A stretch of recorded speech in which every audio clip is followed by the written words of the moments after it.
नमस्कार, आप सभी का एक बार फिर से स्वागत करते हैं एक नए वीडियो में। देखेंगे आज दिन भर की छोटी एवं बड़ी खबरें। तो उससे पहले एक नजर सुर्खियों पर डाल लेते हैं। तो आइए जान लेते हैं, बहुत बड़ी खबर निकल के आ रही है। अगले साल T20 वर्ल्ड कप खेलेगा ओमान। पीएम मोदी ने भारत आए सुल्तान को दी बधाई। क्या है पूरी खबर बताएंगे विस्तार से। साथ ही बता चले एक और बड़ी खबर निकल के आ रही है।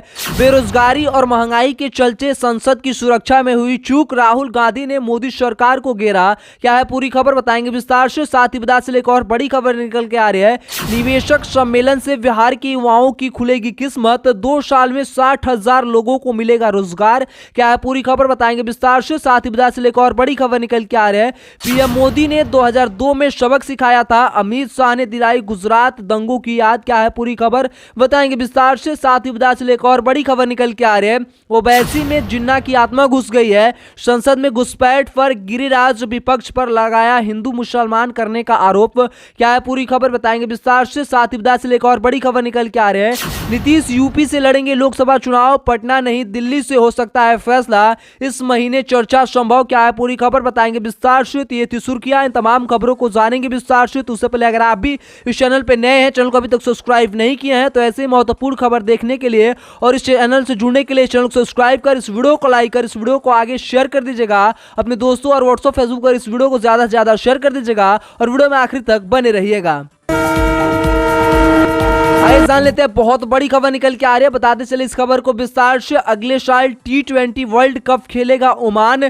पीएम मोदी ने भारत आए सुल्तान को दी बधाई। क्या है पूरी खबर जान लीजिए विस्तार से। ओमान के सुल्तान हैथम बिन आब्दे की तारीख इस समय भारत दौरे पर है। इस दौरान प्रधानमंत्री नरेंद्र मोदी ने शनिवार को नई दिल्ली के हैदराबाद हाउस में ओमान के सुल्तान के साथ प्रतिनिधिमंडल स्तर की आब्दे की वार्ता की और साथ ही संयुक्त प्रतिनिधिमंडल की बैठक में बोलते हुए पीएम मोदी ने कहा कि आज हम एक नए भारत ओमान आपदा की संयुक्त दृष्टिकोण भविष्य के लिए एक साझेदारी को अपना रहे हैं। इस आपदा के संयुक्त दृष्टिकोण में 10 अलग अलग क्षेत्रों में ठोस कार्य बिंदु पर सहमति बनी है। मुझे विश्वास है कि संयुक्त दृष्टिकोण हमारी साझेदारी को एक नया और आधुनिक आकार देगा। साथ ही आपदा की पीएम मोदी ने T20 क्रिकेट विश्व कप के लिए आपदा की क्वालिफाइड करने के लिए ओमान को बधाई दी है।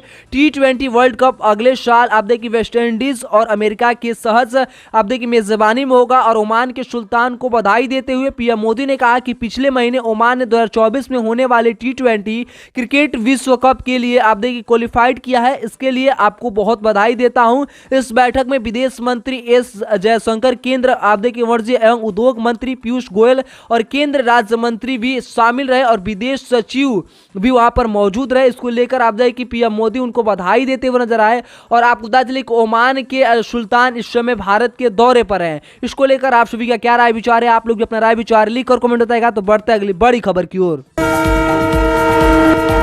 आइए जान लेते एक और बड़ी खबर निकल के आ रही है। बताते चले इस खबर को विस्तार से। बेरोजगारी और महंगाई के चलते संसद की सुरक्षा में हुई चूक, राहुल गांधी ने मोदी सरकार को घेरा। बताते चले कि हाल ही में कुछ दिन पहले संसद की सुरक्षा में चूक को लेकर आपदे की तमाम नेता अपना अपना बयान दे रहे हैं। इस पर अब कांग्रेस नेता राहुल गांधी ने भी अपना बयान सामने रखा है। उन्होंने कहा कि बेरोजगारी और महंगाई को जिम्मेदारी उन्होंने ठहराया है। उन्होंने कहा कि बेरोजगारी और महंगाई के चलते यह सब हुआ है। शनिवार को पत्रकारों के साथ बातचीत करते हुए उन्होंने कहा कि केंद्र सरकार की गलत नीतियों के चलते युवाओं को रोजगार नहीं मिल रहा। राहुल गांधी ने कहा कि सुरक्षा में चूक की जरूर हुई है, मगर सवाल है कि यह क्यों हुआ। देश में सबसे बड़ा मुद्दा बेरोजगारी का है, यह देश भर में उबल रहा है। मोदी सरकार की नीतियों के कारण बताते चले कि हिंदुस्तान में युवाओं को रोजगार नहीं मिल रहा है। सुरक्षा में चूक जरूर हुई है, लेकिन इसके पीछे का कारण बेरोजगारी और महंगाई है। वहीं कांग्रेस महासचिव केसी की वेणुगोपाल ने कहा कि बीजेपी संसद में सुरक्षा से जुड़े मुद्दे का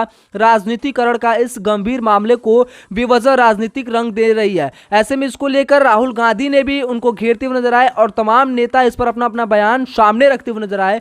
इसको लेकर कांग्रेस नेता ने कहा कि भाजपा सरकार दावा करती है कि नया संसद भवन दुनिया का सबसे सुरक्षित भवन है। संसद के इस भवन के निर्माण पर आर्थिक संकट के दौर में भी बड़े पैमाने पर पैसा खर्च किया गया। उन्होंने सवाल किया कि जिस सांसद ने इन युवाओं के पास दिया था वह कौन था। इससे बड़ी बात यह यह हो गई कि सुरक्षा के मुद्दे को लेकर आवाज उठाने वाले सांसदों को सदन से निलंबित उनको कर दिया गया। साथ ही और जिस सांसद ने युवाओं को संसद भवन का पास दिया उनके खिलाफ कुछ नहीं हो रहा है। इसको लेकर राहुल गांधी केंद्र सरकार को घेरते हुए नजर आए। इस पर आप सभी का क्या राय विचार है, लिख और कमेंट बताएगा। तो बढ़ता है अगली बड़ी खबर की ओर। आइए जान लेते एक और बड़ी खबर निकल के आ रही है। निवेशक सम्मेलन से बिहार के युवाओं की खुलेगी किस्मत। 2 सालों में 60,000 लोगों को रोजगार मिलेगा। जी हाँ, अगर आप भी बिहार के रहने वाले हैं तो आपके लिए बहुत बड़ी खबर निकल के आ रही है। तो जान लीजिए इस पूरी खबर को विस्तार से। बिहार में निवेशक के भरमार से रोजगार के अवसर बढ़े हैं। बिहार में IT क्षेत्र की कंपनी के आने से आप देखिए सॉफ्टवेयर इंजीनियरों को भी अपने राज्य में रोजगार मिलने लगेंगे। सेवा क्षेत्र में भी रोजगार के मौके बढ़ जाएंगे। पटना में 2 दिनों तक चले बिहार बिजनेस कॉन्टेस्ट में 302 कंपनियों ने 50,000 करोड़ से अधिक निवेश किया है। अनुमान के मुताबिक अगले 2 से 3 आप देखिए सालों में इन कंपनियों में उत्पादन शुरू होने के बाद 60,000 से अधिक युवाओं को प्रत्यक्ष और अप्रत्यक्ष रूप से रोजगार मिलेगा। सबसे ज्यादा रोजगार खाद्य प्रसंस्करण और आप देखिए विनिर्माण और वस्त्र एवं चमड़ा उद्योग से मिल सकता है। साथ ही इसको लेकर आप देखिए 124 कंपनियों ने रुचि दिखाई है। ऐसे में इसको लेकर इन कंपनियों ने 14,564 करोड़ रुपए निवेश का प्रस्ताव रखा है। साथ ही बताया चले कि बिहार में आप देखिए 302 कंपनियों ने रुचि दिखाई है और 50,000 से अधिक रुपए आपको 50,000 करोड़ से अधिक रुपए यहां पर निवेश करने वाली है और 60,000 युवाओं को जल्द ही नौकरी मिलेगा। इसमें इसको लेकर आप सभी क्या राय विचार है, लिख और कमेंट बताएगा। तो बढ़ता है अगली बड़ी खबर की ओर। जान लेते एक और बड़ी खबर निकल के आ रही है। पीएम मोदी ने 2002 में सबक सिखाया था। अमित शाह ने दिलाई गुजरात दंगों की याद। जान लीजिए पूरी खबर विस्तार से। केंद्रीय गृह मंत्री अमित शाह ने शनिवार को गुजरात के सारण में विकसित भारत संकल्प यात्रा के दौरान जनता को संबोधित किया। इस दौरान उन्होंने कहा कि प्रधानमंत्री नरेंद्र मोदी ने 2002 में मुख्यमंत्री रहते हुए गुजरात में दंगाइयों को ऐसा सबक सिखाया कि आज तक किसी ने राज्य में दोबारा दंगा करने की हिम्मत नहीं की। शाह ने अनुच्छेद 370 पल में निरस्त करने और भगवान राम के लिए मंदिर बनाने के लिए भी पीएम मोदी को श्रेय दिया। उन्होंने कहा कि एक समय भगवान राम एक तंबू में रहते थे और आज देख लीजिए। अमित शाह ने कहा कि 2002 में दंगे हुए और उसके बाद से मोदी साहब ने ऐसा दोबारा ना हो सके इसके लिए उन्हें सबक सिखाया। क्या उसके बाद दंगे हुए? 2002 में दंगाइयों को ऐसा सबक सिखाया गया कि आज तक किसी गुजराती में दंगा करने की हिम्मत नहीं हुई। इसको लेकर अमित शाह एक बार फिर से 2002 की याद दिलाते हुए नजर आए। साथ ही उन्होंने कहा कि कार्यक्रम में यह बातें कही कि उन्होंने गुलामी की मानसिकता को जड़ से खत्म करने के साथ साथ 2047 तक भारत को एक विकसित देश बनाने का संकल्प लिया है। इसको लेकर भी बता चले कि अमित शाह उनको याद दिलाते हुए नजर आए। इस पर आप सभी का क्या राय विचार है, लिख और कमेंट बताएगा। तो बढ़ते अगली बड़ी खबर की ओर। आइए जान लेते एक और बड़ी खबर निकल के आ रही है। ओवैसी में जिन्ना की आत्मा घुस गई है। संसद में घुसपैठ पर गिरिराज विपक्ष पर लगाया हिंदू मुसलमान करने का आरोप।